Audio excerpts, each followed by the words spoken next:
All right, ladies and gentlemen, here we go. Off to the races for another episode, Everything Combat, because, of course, life is a fight. And today we're very fortunate to have in studio, she's out of Summit Training right here in the old Quad Cities. She is actually the very first Caged Aggression Featherweight title holder.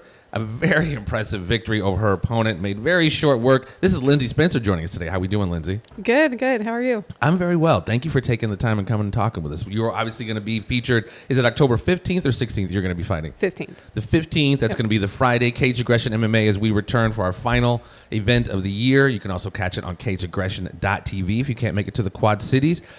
That last fight, wow, very impressive victory over your opponent. And again, picking up that first ever featherweight, Caged Aggression featherweight title. How'd that night go, and what was that feeling like to win that first strap? It was really cool. I've never felt better in the cage. Felt very clear-headed, great physically, and just everything felt really sharp and clear. I knew what I needed to do, and I did it, and it felt really, really cool having that belt around my waist. Yeah, it was cool watching it go down. Again, you made very short work, just super impressive. Your hands are just like, I mean, you've got some serious dynamite in your hands. I mean, like we talk about with a lot of people, we just talk to Claire Schneckcloth. Not everybody can do this. Not everybody's cut out to do this. How did you get into mixed martial arts? It took a while. It's kind of a long process to actually get to where I was in the cage, but I've done sports my whole life, and I wanted to get into something different. And Tim Hernandez, one of my coaches, yes. He was the first one to talk me into going to try grappling at Summit. But I had just gotten out of powerlifting, so I had zero cardio. It was like in the negatives, and I was like heavy, and so I went try twice, and then I stopped going because I was like, I'm holding everybody back. They're not getting a good workout, stuff like that. So then a year later, my other coach, Joe O'Laughlin, he talked me into getting back in there, and been doing it ever since. I fell in love with the grappling right away, and I just thought it was going to be a really, really cool hobby for me, honestly. I thought I needed to give up competitive sport. I've done it my whole life. So I was like, I got to be an adult. I got to like focus on my business now, you know? So it was just a cool thing that I got into. And then the opportunity for my first fight came around. They needed somebody to fill in. It was like 11 days before the fight. And I wanted to test myself and see if I had what it took to be in the cage. Cause I know like even hard sparring days, it's way different. The cage is a whole different world. Right. And I just wanted to see if I could hang in the cage, you know? And so I took that fight. It was a battle. It was rough. She had a lot of experience, and it showed, and but made it through that one. And then I was like, all right, cool. Well, I did that. So I wasn't planning on fighting again. And then so 2 years later was my next fight, and they needed somebody that was right at 155, which is my walk around weight, so I wouldn't have to cut at all. Nice. And so like people were throwing my name out there, and I just kind of laughed it off at first, and then I couldn't stop thinking about it. Like I need that challenge, you know? And so I was obsessing over it. I was like, I gotta take this fight. I gotta do it. So I did that one, but when I really decided to start fighting was that fight got postponed because of COVID. So I think it was 9 days out, and God bless Mike Goodwin for saying, he's like, these fights are not canceled, they are postponed. So I really was kind of lost. I couldn't work, couldn't train, but knowing that I had a fight was kind of what kept me on track mentally. Yeah. And so I used that it ended up being like an 8-month fight camp where I trained out of my garage and I went on runs. And it was during that time period that I was like, this lifestyle is turning me into the person that I want to be. Mentally, physically, it's building me up into this person that I really, really like. And I was like, this is what I need to be doing. Nice. So, yeah. How was that? I mean, excuse me, such an extended training camp. How taxing is that? It's pretty exhausting as far as I mean, I'm used to training all the time, but it's like the mental and emotional ups and downs where I can only imagine. You gear up for a fight and then all of a sudden it's gone. And then it's like, well, maybe this day. And then it was back down. And then it was tough that way, you know, just kind of mentally taxing. But even a normal training camp is tough, let alone an extended, you know, that's crazy. But again, that's the testament to why you guys do what you do when who you are as fighters. Yeah. You guys have to make that sacrifice, and sometimes that's not a big issue. You got a fight coming up. Tell me about your opponent. So she has a grappling history. I guess she started as a grappler, but she's also done some Muay Thai and some kickboxing. So I'm pretty excited about it. It sounds like she's a pretty game opponent, and I'm looking forward to it. I was asking Claire, I ask a lot of fighters, some people say, I'm just ready for wherever it goes, and I'm sure you are as well. But is there anything you try to look at? I asked this to Claire the other day, and I hate to keep mentioning that interview, but Pat was here and was saying, like defensive coordinators, offensive coordinators for whatever sport, they study film, they study tape, they study tendencies. Do you fall in that camp? Do you try to look for tendencies, or do you just prepare for whatever? Some of both. Like we definitely break down film and look for certain things, and then we prepare for, okay, like if it goes here, we're gonna do this. If it goes here, we're gonna do this. But it's like we really focus on being well-rounded enough that we're good wherever. So we kind of have a loose game plan. Yeah. But if it goes outside of that, we're cool. Okay. Yeah, it's oftentimes you have to, what did Mike Tyson say? Everyone has a plan till they get punched in the face. It's like you have to be able to kind of adapt on the fly. In the sport of MMA, obviously women have been around for quite a while. Not just men or women, but who do you look up to in the sport? Who has influenced you in your career?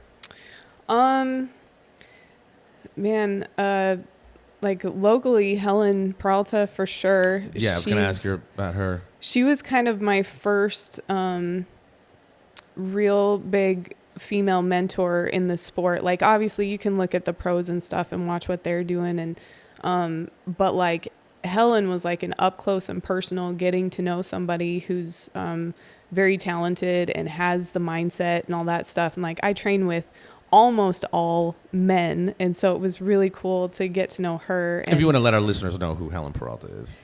So she's a bare knuckle champion, multiple time. She's really badass fighter. She's I don't know how to say it in a right. Yeah, no, that's all right. She's tough. Yeah. So, she's definitely somebody that I look up to in the sport. And she really, like I said, she was kind of my first mentor to really get me like, all right, this is what it's like being in MMA and stuff. And then, like I said, obviously you can look at pros and stuff. There are a couple that I really like I love Rose, like Rose Namajunas. Yeah. Or what is it? Something Thug Rose. Thug Rose. Yes. Big fan of hers as well. Yeah. I just love her. And, Bullet Valentina, like there's some really scary women in the UFC, and it's awesome. Absolutely. And you are very quickly joining the ranks. Someone like a Rose Namajunas. And again, there's always so much depth to you guys. There's way more than meets the eye. Obviously, you guys are trained to go in to freaking take your opponent out as quick as possible. But it's oftentimes not just about the opponent. Oftentimes it's an internal struggle. A struggle or opponent is really yourself. Thug Rose, Rose Namajunas has that very zen, very spiritual aspect of how she approaches not even just the sport but life. Do you ascribe to any of that kind of spiritual aspect of the sport? Not to get all up in your business, but you know what I mean. No, it's a good question. I guess I do in the way that my whole thing is I just want to get better. Like it's all about self-improvement for me. And so, there's a lot of introspection that goes along with that. And, it is like a more spiritual thing. Like I'm very in tune with myself and what's going on in my head and how I can translate that to better results out in the world. Right. And, I do like meditate, visualize and stuff like that to help with performance and mindset, which is huge. So big part of the sport, in my opinion, or anything in life, the visualization. If you could see it, you can begin to manifest it. Again, you're prepared for wherever the fight goes, but the platform of Caged Aggression is growing. Obviously, with the addition of the pay-per-view aspect, it puts it on a global platform. Yeah. Does that add any pressure to you, or is it just another day in the office? I really, when it comes down to the fight, I don't think about that stuff. Like, the easiest way to describe it, my mindset is I've got a job to do. Get in there and do your job. And so, like, all of that extra noise, I'm pretty good at shutting that out. Like I said, I did sports my whole life, and in college we really kind of fine-tuned the mental game. And so when I fight, like my head is really quiet and I don't really see what's going on outside of the cage. And so I really don't I mean, it's information in the background. Sure. That I'm kind of processing, but it's not a big factor. Well, and I asked that to like Jens or Pat, people who've obviously been on that big stage. You know, you prepare for X, Y, Z, but sometimes the platform, the emotions, and the pressure can get to you. So I guess you kind of just answered it, how important the mental game is to combat sports. But yeah, I think it's really cool since I've kind of gotten on board with Caged Aggression. It's just been, I mean, to be a part of it, I pinch myself because I'm like, you guys are paying me to do what I would normally be doing, but I would have a beer in my hand yelling at the screen. But to be calling fights with Pat and Jens, it's really just an amazing thing to be a part of. Heading down the road, future plans. What do you, I mean, obviously you don't want to get ahead of yourself. You do have an amazing, big, tough fight coming up. Long term, what's your goals in the sport, essentially? I just want to take it as far as I can. Like, honestly, I want to see what I'm capable of. And so I'm working and preparing for opportunities, and sky's the limit. Like, we'll see what happens, I just want to see where it ends up. Absolutely. I mean, it's a huge test of one's will and skill and game and tenacity. Because, I mean, if any sport's going to break you, mixed martial arts and combat sports will break you. It's the hardest thing I've ever done by far. Yeah. Physically, mentally. Yeah. Something, not an odd question, but we've seen the proliferation, if you will, of these celebrity fights. We just saw, if not celebrity, kind of legends fights. We've seen Roy Jones and Mike Tyson do it. We just saw this weekend Vitor Belfort and Evander Holyfield, Tito Ortiz, Anderson Silva. What are your thoughts on those? Kind of a random question, but what are your thoughts on the sport, not necessarily it changing in such a way where it's less about like the rankings, but more the spectacle, kind of? Right. That's what I was going to say. I think it's just for the spectacle aspect of it and like making some money. I don't know. I don't know if I have a strong opinion one way or the other. I haven't really watched those fights. I'm not going to lie, because I'm in the competitive mindset right now. Sure, and so I don't feel like it benefits me right now to look at all of that stuff. Yeah. So generally speaking, do you strange. think it, I wouldn't say, for lack of a better term, taints the purity of like a boxing or MMA? It's such a pure sport. And then you kind of throw in that weird Jake Paul, Logan Paul aspect of it. It's a spectacle. People obviously are watching it, but your opinion, does it taint the purity of the sport at all? I would say to a degree, yeah. If like somebody that's like a true martial artist would be, I think, upset by it. But again, like I'm not those people. I'm not in those situations. Right. I don't feel like, I mean, they're doing it for a reason, obviously. So, huge cash grabs. I think they say like, Tyron Woodley made more in that fight with Jake than he's made, in any fight in his career. They're making money, so good for them. Absolutely. I don't know. I get it. I'm torn because like I was a huge pro wrestler. I love the spectacle. You know what I mean? I love kind of almost the absurdity of it. But seeing like, an Evander Holyfield, who is a freaking warrior, and just, I mean, I don't know. It just optics wise, it just looked rough watching him get taken out in such a fashion. It's like it's almost like you think about the sport as like gladiators kind of, but then it gets changed into like a show. Like it is a show, but it's so much more for the entertainment at this side than like you said, the purity of the sport and the grind and the just. And some of them still have it. You know what I mean? Watching Anderson Silva, he looked amazing. Seeing some of these matchups, some of these guys still have it in the tank, and you just don't tell warriors when to quit. You know what I mean? There's a lot of them are going to go out on their shield regardless of what you say. That's the other part of it is like I can't imagine how hard it is to like hang it up. Like I've had to do it once, retire from a sport that I loved, and it just about killed me. So that's the other part of it is like they got to do what they got to do. Well, it's something, I've never been related or had any kind of frame of reference for it, and hopefully you will one day, asking my partner, Pat Miletich, what is it like? You're the champion, your music's playing, there's 15, 20,000 people.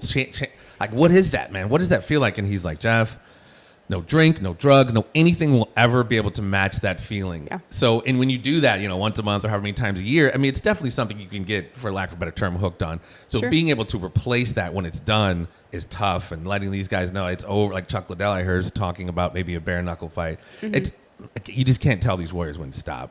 But it's I'm on the fence about it too. But some of it makes it for some interesting viewing. Sure, in my opinion. Yeah. So October 15th, ladies and gentlemen, CagedAggression.tv, or if you're in the Quad Cities, come check her out. Any predictions for the fight? My fight? Yes, I'm sorry. Yes. I'll go in there and defend my belt. Like, that's my job. So go and do my job. Well, she is, ladies and gentlemen, the first ever Caged Aggression Featherweight champion. Lindsey, thank you for coming by, man. It's always cool to talk to you guys, get to know you guys. But good luck on October, and we will be talking to you soon. Sounds good. Thank you. All right, guys. Thanks for tuning in. Till next time.